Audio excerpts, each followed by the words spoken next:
మహాభారతం సులభ శైలిలో ద్రౌపదీదేవి పూర్వజన్మ వృత్తాంతం.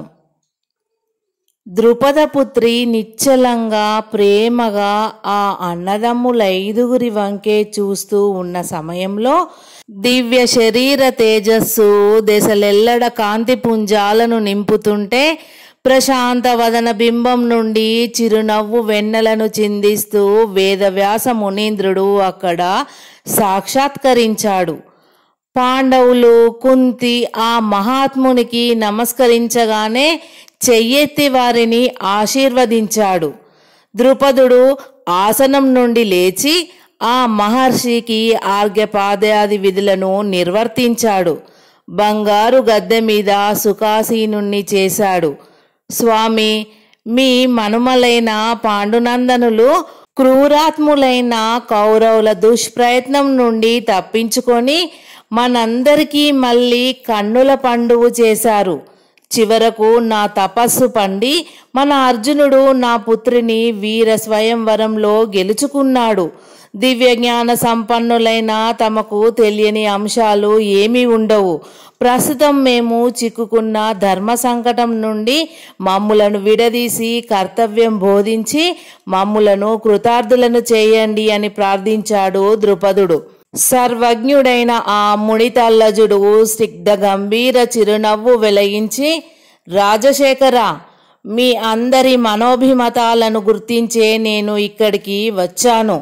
పరమేశ్వర వరప్రసాదం పొందిన నీ పుత్రీరత్నాన్ని కుంతీపుత్రులు 5 వివాహం చేసుకుంటారు. దైవ సమ్మతమైన ఈ ధర్మానికి తిరుగులేదు. పుణ్యమూర్తిని అయినా నా కోడలి మాట పొల్లుపోవడం జరగదు అన్నాడు. వ్యాస మహర్షి మాటలకు అందరూ ఆశ్చర్యపోయారు. మహర్షి చంద్రమా, మీ మాటలు చాలా విపరీతంగా ఉన్నాయి. లోకంలో ఒక్క పురుషుడు పెక్కండ్ర స్త్రీలను పత్నులుగా స్వీకరించడం తగును గాని లోక విరుద్ధంగా స్త్రీకి బహుభర్తృ పరిగ్రహణం ఏమిటి స్వామి అన్నాడు ద్రుపదుడు అయోమయంగా. మహారాజా, నీ పుత్రిక జీవితం ఈ పుణ్యపురుషులకు 5 అంకితం కావాలని విధి పురుషుడే నిర్ణయించాడు. నీకు దివ్య దృష్టిని ఇస్తున్నాను. చిరంజీవి ద్రౌపదీ కుమారి పూర్వజన్మకు సంబంధించిన వింత చరిత్రను స్పష్టంగా తెలుసుకో అని వ్యాసుడు ద్రుపదునికి దివ్య దృష్టిని ప్రసాదించాడు. వెంటనే ద్రుపదుని నేత్రాల ముందు ఒక గొప్ప కాంతి రేఖ తెరలు తెరలుగా విరిసింది. ఆ కాంతి మాయం కాగానే భయంకరమైన కుష్ఠరోగ పీడితుడైన ఒక మునికి సర్వాంగ సుందరి అయిన ఒక యువతి భోజనం పెడుతూ ఉంది. శరీరంలోని చాలా భాగాలు కుష్ఠి వ్యాధికి బలి అయి చితికి చీము నెత్తురులను ఓడుస్తూ ఆ ముని ఎంతో అసహ్యంగా ఉన్నాడు. అయినా ఆ పుణ్యవతి ఎంతో ప్రేమతో అతనికి విసురుతూ ప్రక్కనే కూర్చొని ఉంది. భోజనం చేస్తున్న ఆ ముని చేతి బొటన వేలు అప్పుడే కుష్ఠు వ్యాధి వల్ల క్రుళ్ళి అన్నం తింటున్న పల్లేరంలో పడిపోయింది. ఆ ముని భోజనం విడిచిపెట్టి లేచాడు. వెంటనే ఆ సుందరీమణి ఆ బొటన వ్రేలును తీసి పక్కన పడవేసి మహాసంతృప్తితో ఆ అవశేష భోజనాన్ని భుజించింది. వెనకనే నిలబడి చూస్తున్న కుష్ఠరోగి కళ్ళ నుండి అశ్రు కణాలు జలజలా రాలసాగాయి. ఆ కన్నీళ్లు తన శిరస్సు మీద పడగానే ఆ యువతి ఉలిక్కిపడి లేచింది. స్వామి, ఏమిటి అకాల శోకం? నా సేవలో ఏదైనా లోపం జరిగిందా అని ప్రశ్నించింది భక్తితో. పుణ్యవతి, నీ వంటి ఉత్తమ సతీరత్నాన్ని పొంది కూడా ఈ మౌద్గల్యుడు మందభాగ్యుడైపోయాడు. పురాకృత కర్మవశాత్తు భయంకరమైన వ్యాధిగ్రస్తుడనై నీకు సుఖం లేశ మాత్రం కూడా కలిగించలేకపోయాను. అయినా లోకోత్తరమైన పాతివ్రత్యంతో నన్ను అసహించుకోకుండా ఆరాధిస్తున్నావు. దేవి, పంచభూతాల సాక్షిగా నీ మనసులో ఏ కోరిక ఉందో దాచకుండా చెప్పు. నా తపశక్తి అంతటినీ ధారపోసి నీ మనోరథం తీరుస్తాను. చెప్పు దేవి, నీ కోరిక తీర్చకుంటే నాకు నిష్కృతి ఉండదు అని బాధగా అన్నాడు ఆ మహర్షి. ప్రాణేశ్వర, నేను మిమ్మల్ని వివాహం చేసుకున్నప్పటి నుండి మీరు ఈ కుష్టు వ్యాధితో పీడింపబడుతూ ఉండిపోయారు. కలలో కూడా పరపురుషుణ్ణి చూడడానికైనా అంగీకరించని నా మనసు నిరంతరం మిమ్మల్నే కోరుతోంది. మీరు పంచాగ్నుల వలె 5 విధాల మనోహర పురుష రూపాలతో సౌందర్యవతులై నన్ను సంతోషపెట్టండి. ఇదే నా కోరిక అని సిగ్గుతో చెప్పింది. దేవి ఇంద్రసేన, నిర్మలమైన నీ అభిమతాన్ని ఇప్పుడే తీరుస్తాను అని ఆ మహర్షి కళ్ళు మూసుకొని ఏదో ధ్యానించుకున్నాడు. మరుక్షణం మూర్తీభవించిన అనంగుని వలె ఆ మహర్షి నవయవ్వన దారుఢ్య శరీరుడై సుందర స్వరూపంతో ప్రకాశించాడు. అదే రూపంలో అతని నుండి వరుసగా మరో 4 సుందర పురుషులు ఆవిర్భవించి ఇంద్రసేన చుట్టూ ప్రేమగా నిలిచారు. ఆ సుందరి అపరిమితమైన ఆనందం పొంది ఆ యువకులందరితో సమానంగా లాలింపబడింది. అలా 5 రూపాలు ధరించిన మౌద్గల్య మహర్షి భార్యతో కలిసి దివ్య విమానం ఎక్కి స్వేచ్ఛగా ఆకాశంలో విహరించాడు. మేరు పర్వత కందకాలంలో ఉల్లాసంగా గడిపాడు. స్వర్ణగంగా తీర శీతల సైతక శ్రేణులలో హాయిగా క్రీడించారు. నిత్య వసంతాన్ని సృష్టించుకొని రాత్రింబవళ్ళు భేదం లేకుండా భార్యను సంతృప్తి పరచడానికి ప్రయత్నించాడు. ఒక్క క్షణం కూడా ఆ సౌందర్య రాశిని విడవకుండా సంతోషపరిచాడు.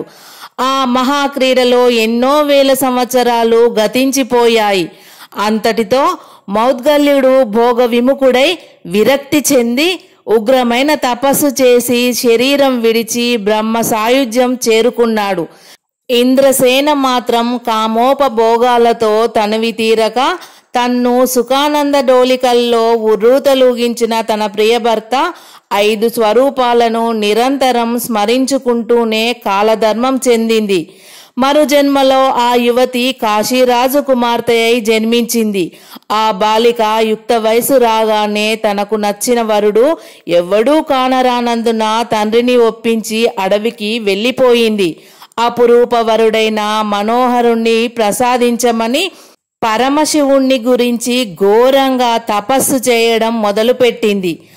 అదే సమయంలో ఆ దారిన పోతున్న ధర్ముడు వింత తేజస్సుతో ప్రకాశిస్తున్న ఆ రాచకన్యను చూసి సంతోషించి రాబోయే జన్మలో నా అంశలో జన్మించబోయే ధర్మాత్ముడైన మహారాజుకు ఈ పుణ్యశీల అర్ధాంగి అగుగాక అని ఆశీర్వదించి వెళ్ళిపోయాడు.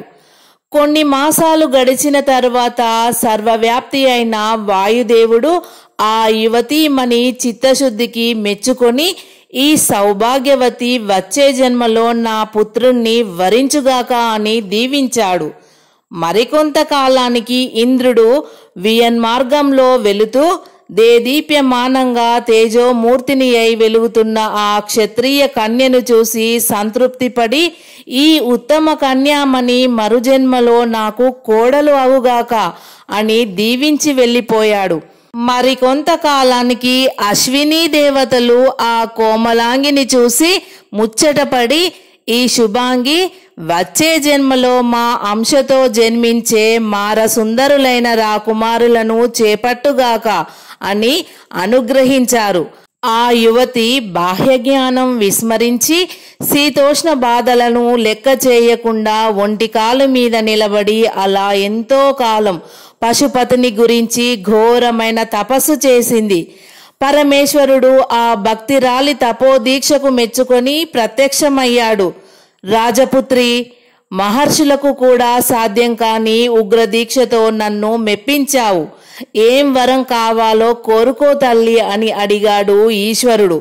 చెవులకు అమృతపు చినుకుల వలె సోకిన ఆ మాటలను వింటూ సంతోష పారవశ్యంతో మేనుమరిచి పతిందేహి పతిందేహి పతిందేహి పతిందేహి పతిందేహి పతిం అంటూ ప్రణయోన్మాదంతో ఇంకా కోరుకుంటున్న ఆ సౌభాగ్యశీలిని వారిస్తూ పరమేశ్వరుడు చిరునవ్వుతో ఆ ఇప్పటికే 5 భర్తలను ఎన్నుకున్నావు. ఇక చాలు తల్లి. 6వ వాడు నీ వాక్కు ప్రకారం జన్మించినా నీకు భర్త కాడు. దైవాంశ సంభూతులైన 5 మహావీరులను భర్తలనుగా పొంది సర్వ సౌఖ్యాలను అనుభవించు అని ఆశీర్వదించాడు పరమశివుడు. అప్పటికీ కాని ఆమెకు తన పొరపాటు అర్థం కాలేదు.